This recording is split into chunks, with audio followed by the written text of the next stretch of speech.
Hello and welcome ladies and gentlemen to the status report highlight for the 7th of June 2016. This time with Brian, Mirak and Victor giving us a bit of info on subjects such as the new player controller, new server browser, connection and inventory issues, and an update on blocker and priority issues for 6.0 going live on Stable Branch. So let's take a look at last week's blockers on 6.0 Experimental, talk about their status, and outline the current priority issues on the road to 6.0 Stable Branch. Characters prevented from logging in once connected has been fixed. Client stuck on black screen after launching PC in some configurations is fixed.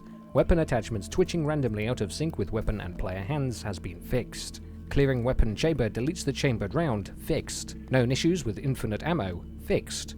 Known causes of server crashes approximately 75% resolved. Remaining issues are under investigation. Server memory usage issues in progress. Restock values affecting global economy, fix in testing. The last entry specifically is one part of the ongoing development of DayZ's central economy, that those who like to dig into those values might enjoy knowing a bit more about. The CLE, or Central Loot Economy for DayZ, is an interesting complex tool that manages over 3 million potential spawn points, covers all potential tag and category classifications for items and structures, is dynamic enough to be adapted to new maps for mod authors in the future. In some cases monitors items only in the game space, but also within player camps and player inventories. Each item in DayZ has its own values, configured dynamically within its tool, covering minimum amount, bottom end point in which the system will begin respawning once quantities drop below, nominal amount, targeted operating value in which items respawning at the minimal point will respawn to, lifetime, duration the item can be persisting in the world before being cleaned up to free up space for new items. Restock, value used for rare controlled items to ensure that if they fall below the minimum, they do not respawn in bulk and allow loot cycling of rare items. Tiering, regions of the world in which these items are allowed to respawn, and quite a bit more. The Central Loot Economy is an integral component in DayZ gameplay, and has evolved throughout the early access period thanks to us being able to observe raw data from the experimental and Stable Branch servers. DayZ mod had a very basic rudimentary trigger-based spawning controlled via script, and having to populate no more than around 10,000 potential points, only spawning within proximity to players. DayZ spawns globally, and has evolved to allow more and more precise and complex control over when, where, how much, etc., and we continue to iterate upon it, constantly trying to find the right point in which we offer a struggle to survive. Without allowing abuse or making the experience too punishing, for 6.0 we're hoping to have the restock values functioning properly for the first time on controlled high-end military gear, and pending testing on Experimental Branch, we'll see if this value will function properly enough to allow us to use it for the entire economy, potentially creating points of shortage, supply and demand rotating throughout the server's life. As always, testing and iteration will tell, but both Peter and Brian are very excited about the possibilities.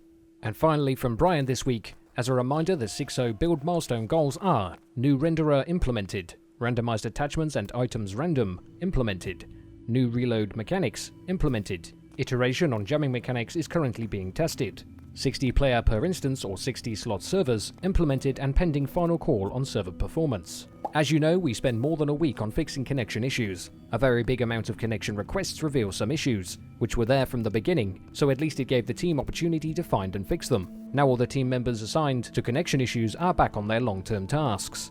A lot of fixes were made in weapon and inventory systems, and we've also fixed server memory leaks, which have led to lower server performance after a few hours of the server restart. This update should be out by the release of this video. Probably last thing, which is a blocker on our side for the stable release, is the most common server crash, so we hope we will fix this as soon as possible. Team members are also still working on features for 061, like logging queue and new server browser. We're preparing a new feature for the main menu, where you will be able to list and select one of your characters which exist on different shards and connect to the server without opening the server browser. Mirak is hoping to show us a prototype soon. Several different animations are in progress at the moment. Quite soon we should have new animations for infected when in idle. This will improve a bit how the infected look and move in the world by giving them some variety. They will have 4 different idle poses with its own set of idles and moves. Also, more animations when infected attack doors are being created. They will use different body parts when smashing doors: hands, feet, shoulders and of course head.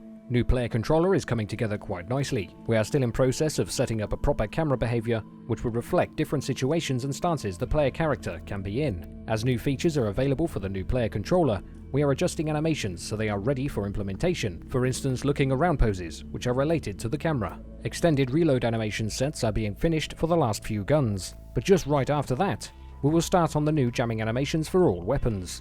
At the same time, attaching wheels and vehicle doors is being created for hatchbacks.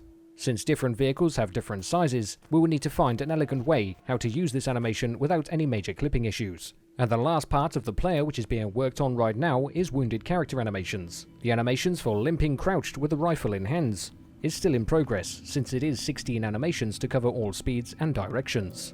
And there you have it, ladies and gentlemen, that is the status report highlight for the 7th of June 2016. As always, all links are in the description below, and I recommend you read the status report in full for yourselves for the most amount of information that it holds. But don't go anywhere yet!